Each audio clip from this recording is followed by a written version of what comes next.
सडकमा निक्लिने परिस्थिति बन्छ। प्रमुख प्रतिपक्षी दलको हैसियतमा संसदमा हामीले राष्ट्रको हितमा जनताको हितमा दिन प्रतिदिन सरकारबाट भएका नकारात्मक कामहरूको हामीले विरोध गर्दै सही दिशामा सरकारलाई लैजानको निम्ति दिशा निर्देश गर्ने ध्यान आकर्षित गर्ने काम हामीले गरेका छौँ। कुनै दिन बाँकी छैन। हामीले अहिले गठबन्धनभित्र रहेका धेरै मान्य सदस्यहरूले समान हुनुपर्छ भनेर आवाज उठाउनु, धेरै बहस छलफलपछि समान हिसाब 7 वर्ष त्यसो भन्नुको मतलब आर्थिक गतिविधि गर्न नपाउने होइन। राजनीतिक र प्रशासनिक काम बाहेक सबै गतिविधि गर्न पाउने गरी 7 वर्ष बस्ने, अरू काम कारबाही नरोक्नको निम्ति परिचय पत्र दिने भन्ने ढङ्गले त्यहाँ सहमति भएको थियो।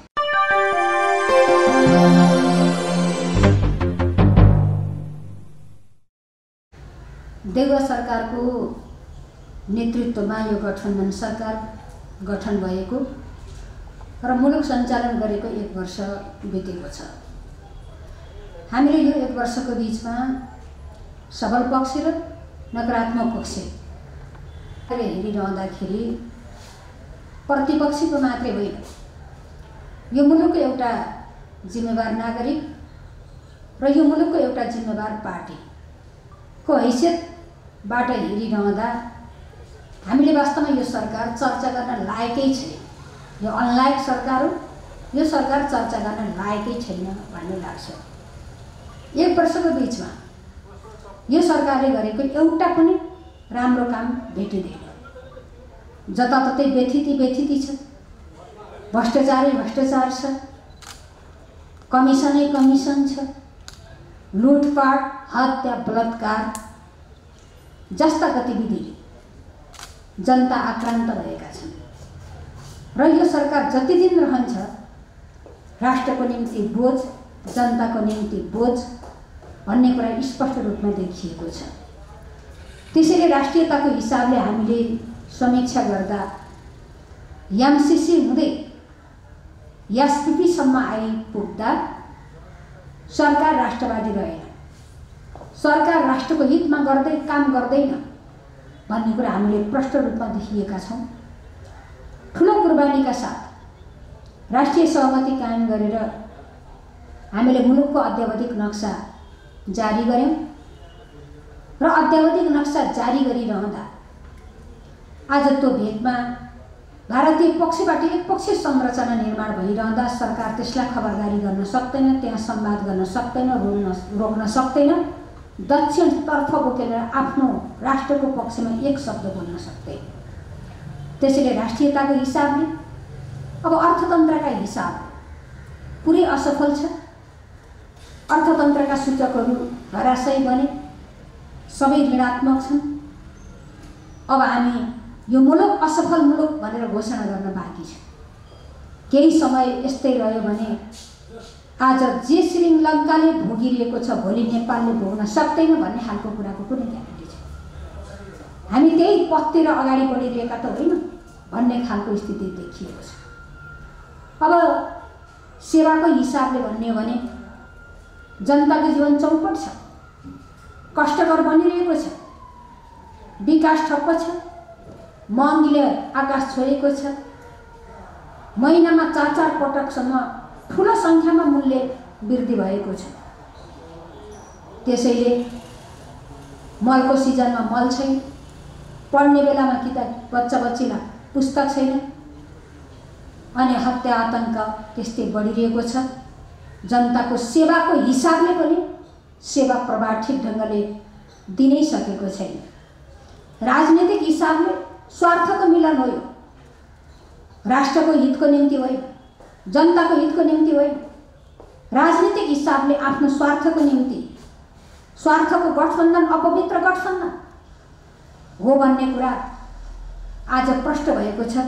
किनकि राष्ट्रिय जिम्मेवारीबाट सरकार अलग छ, जनताको जवाफदेहीबाट सरकार अलग छ। सरकार लुट्न व्यस्त छ, जहाँ पैसा पाइन्छ त्यही काममा व्यस्त छ।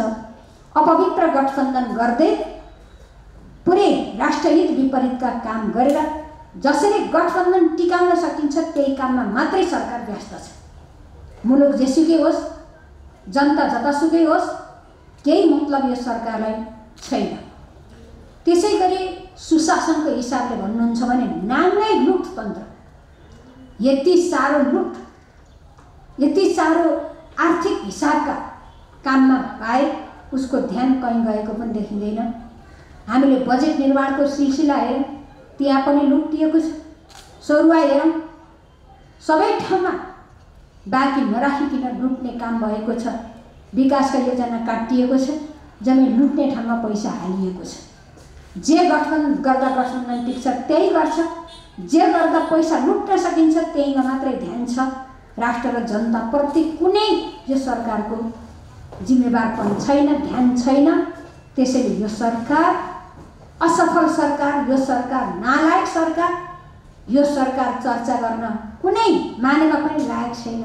इतिहासको सबभन्दा अयोग्य र असफल सरकार भनेको वर्तमान गठबन्धन सरकार हो भन्ने कुरा हामीले प्रष्टताका साथ भनेका छौँ। त्यसैले यो कमजोरको हिसाब, असफलको हिसाबले एउटा पुरै कीर्तिमान कायम गरेको, असफलताको कीर्तिमान कायम गरेको यो सरकार हाम्रो विश्लेषणमा हामीले यो ढङ्गले गरेका छौँ। र मुलुक पुरै अँध्यारो सुरुङभित्र गइरहेको छ, अँध्यारो सुरुङभित्र गइरहेको छ। धेरै ढिला भएको छ, धेरै ढिला भएको छ। मुलुकलाई ठिक ठाउँमा राख्नको निम्ति, ठिक ट्र्याकमा मुलुकलाई हिँडाल्नको निम्ति यो गठबन्धन जति रहन्छ त्यति राष्ट्र सङ्कटमा पर्छ। त्यसैले राष्ट्रको निम्ति अफापसिद्ध गठबन्धन, जनताको निम्ति बोझ थप्ने अफापसिद्ध गठबन्धन, यो गठबन्धनको विकल्प खोज्ने बेला भएको छ। यो गठबन्धनको विकल्प खोज्ने बेला भएको छ। अब यस्तै भयो भने जनता विद्रोह गरेर सडकमा निक्लिने परिस्थिति बन्छ।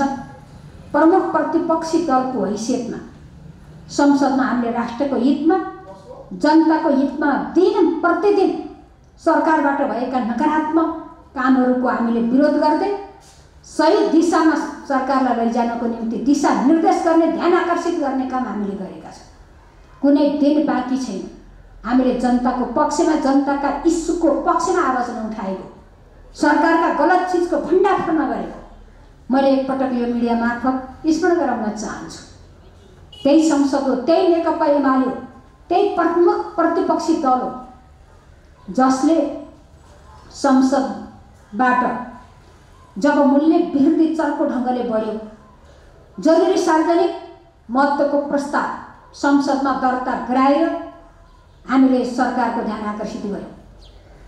त्यही संसद हो जहाँ नेकपा एमाले यो खेतीपातीको सिजनमा मलको एउटा दाना दिन सक्ने, मलखाद उपलब्ध गराउन सक्ने हैसियत त सरकारको छैन। अनि हामीले सार्वजनिक जरुरी महत्त्वको प्रस्ताव दर्ता गराएर सरकारलाई छिटोभन्दा छिटो मल ल्याउनको निम्ति ध्यान आकर्षित गर्यौँ। यो किसानको हितमा थियो, तर जति गरे पनि सरकार सुन्दै, जति गरे पनि सरकार सुन्दै, सरकार सच्चिँदैन, सरकार संवेदनशील छैन। मैले दोहोर्याएर राख्न चाहन्छु। त्यसैले अब विलम्ब नगरिकन गठबन्धनको विकल्प खोज्ने बेला भएको छ। र नेकपा एमाले सदनबाट आवाज उठाइदिएको छ, सदनमा सङ्घर्ष गरेको छ।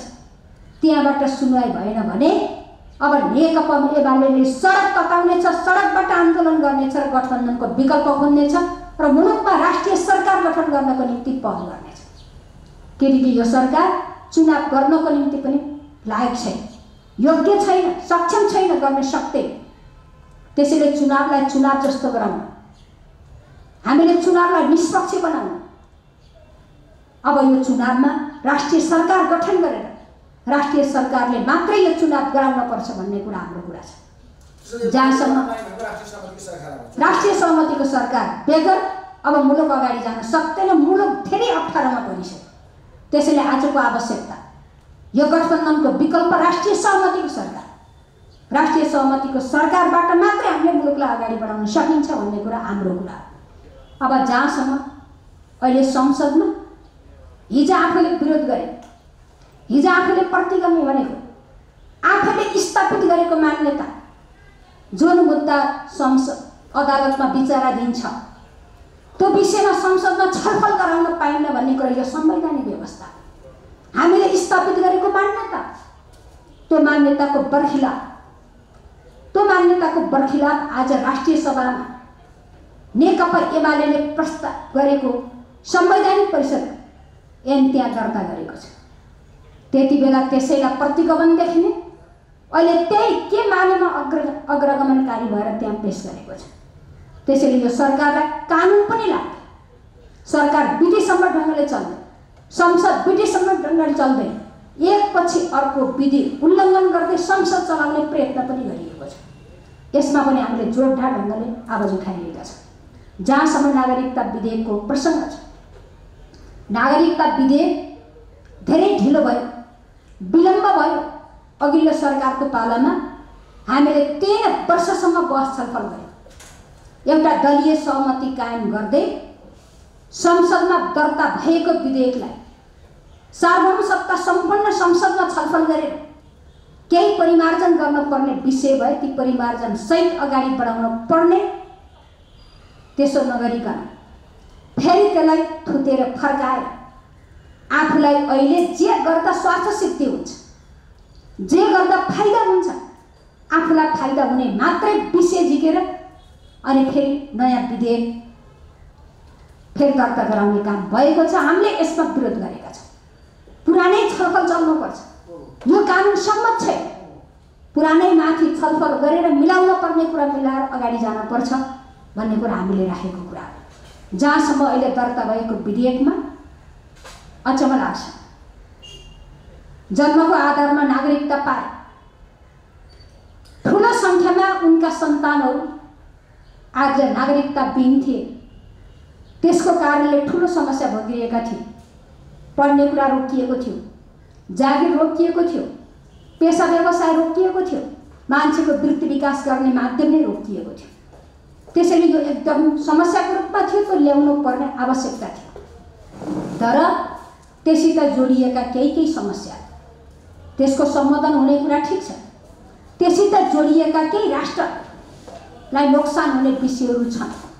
कि नागरिकता भनेको अधिकार मात्रै होइन, यो राष्ट्रियतासित जोडिएको, राष्ट्रिय सार्वभौमिकतासित जोडिएका विषय पनि छन्।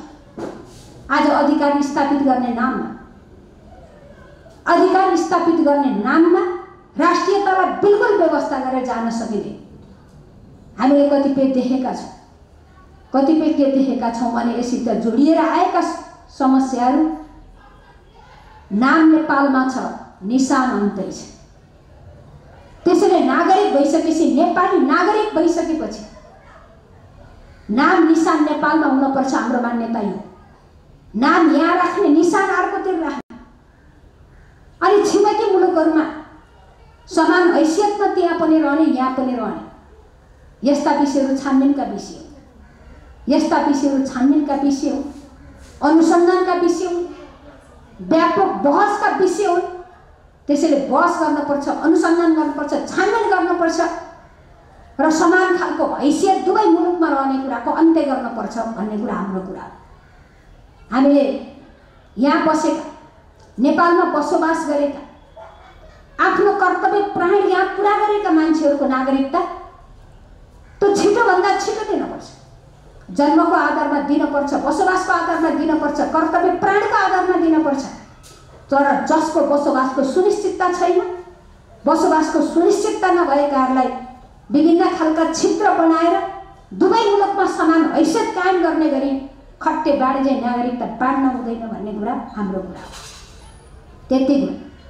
त्यसैले नाम निशान नेपालमा हुनुपर्छ। नेपाली नागरिक भएपछि नाम मात्रै नै, निशान पनि यही हुनुपर्छ भन्ने कुरा। अब जहाँसम्म हामीले हतियारको कुरा आएको छ त्यसमा एमाले सहमत छ, पुलिस हतियार चाहिँ चाहिन्छ देशको लागि आवश्यक।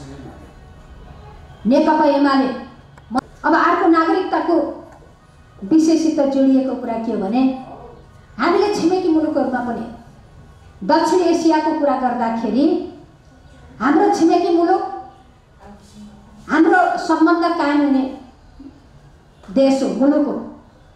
त्यहाँको नागरिकता सम्बन्धी प्रावधान के छ? सिङ्गो दक्षिण एसियामा नागरिकता सम्बन्धी प्रावधान के छ? हामीले ती चिजहरूलाई पनि हेक्का राख्नै पर्छ। हाम्रा छिमेकी मुलुकहरूका हाम्रा अन्तर्राष्ट्रिय अभ्यासहरू के छन्? यो कुरालाई पनि मध्यनजर गर्दै अघिल्लो पटक विधेयक पेश भइरहँदा गम्भीरतापूर्वक ढङ्गले विषय उठ्यो। त्यो विषय के उठ्यो भने हाम्री नेपाली चेली भारतको बुहारी हुँदा भारतको संविधानले, भारतको कानुनले 7 वर्ष नागरिकताको निम्ति पूर्ण पर्ने प्रावधान छ। अब भारतको चेली नेपालको बुहारी भएर आउँदा हामीले बिहे भएको भोलिपल्ट हाताहाती जुन नागरिकता दिने कुरा गर्यौं, यसले हाम्रा चेलीको जे पीडा छ, चेलीको अधिकार जसरी खोसिएको छ, त्यो विषयमा हामी संवेदनशील हुन सक्यौं कि सकेन?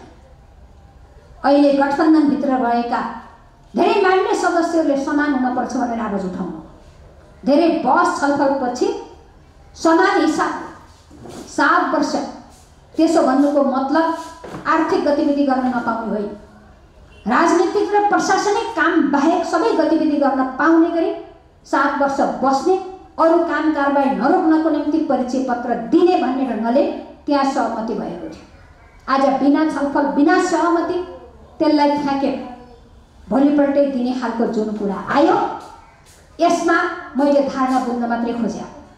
वास्तवमा हिजो चर्का कुरा गर्ने बारात उठाउनेहरूले आफ्नै चेलीको सन्दर्भमा कति संवेदनशील छ, चेलीको समस्या सम्बन्धी कति गम्भीर छ, जो आज हिजो सभापति थिए आज मन्त्री छन्, ती मान्यहरू किन मौन छन्? किन यो समानताको हकलाई स्थापित गर्ने आवाज उठाउँदैन? यस विषयमा उहाँहरूको धारणा के हो? हामीले धारणा खोजेका छौँ। यस्ता गम्भीर विषयहरू जो हामीले छलफल गर्नुपर्ने हुन्छ। हामीले सरसरी हेर्दा पनि के देखिन्छ भने भारतमा 7 वर्ष, दक्षिण एसियाकै कुरा गर्ने हो भने बङ्गलादेशमा 2 वर्ष, अफगानिस्तानमा 7 वर्ष, श्रीलङ्कामा 7 वर्ष, मालदिप्समा 12 वर्ष मापदण्ड छ। यो खालको स्थिति छ। अनि हामी अरू मुलुकहरूको अभ्यास के हो, हामीले के गर्दा राम्रो हुन्छ, राष्ट्रियता के गर्दा डह्रो हुन्छ भन्ने कुरा हेक्का नराखिकन अहिले सत्ता गठबन्धन टिकाउने, भोट बस्टेल्ने हिसाबले नागरिकता जस्तो विषयमा आफ्नो स्वार्थ अनुकूलका जे कुरा गर्दैछौँ, यसमा हाम्रो गम्भीर ध्यान आकर्षित भएको छ र पुरानो विधेयकमाथि नै छलफल गर्न पर्छ। अहिले आएको विधेयक भन्दा पुरानो विधेयकमाथि छलफल गरेर नमिलेका कुरा मिलाएर नागरिकताविहीन नागरिकहरू जो समस्यामा परेका छन् तिनका समस्याको समाधान गर्ने, तिनलाई नागरिकता दिलाउने, पहिचान दिलाउने, तर हामीले गरेको व्यवस्थाबाट अरू खालका क्षेत्रबाट छिर्ने खालका जे प्रावधान छन् ती प्रावधानहरूलाई पुरै बन्द गरेर हामीले राष्ट्रियता डह्रो बनाउनुपर्छ। हाम्रा नेपाली नागरिकले नागरिकता पाउनुपर्छ, नेपाली नागरिकले नागरिकता पाउनुपर्छ भन्दा अन्य बाहिरी मुलुकका मान्छेहरूले पनि हाम्रा क्षेत्रबाट नागरिकता लिने स्थितिको बन्द गर्नुपर्छ भन्ने हाम्रो कुरा। मेरो कुरा यही हो। धन्यवाद।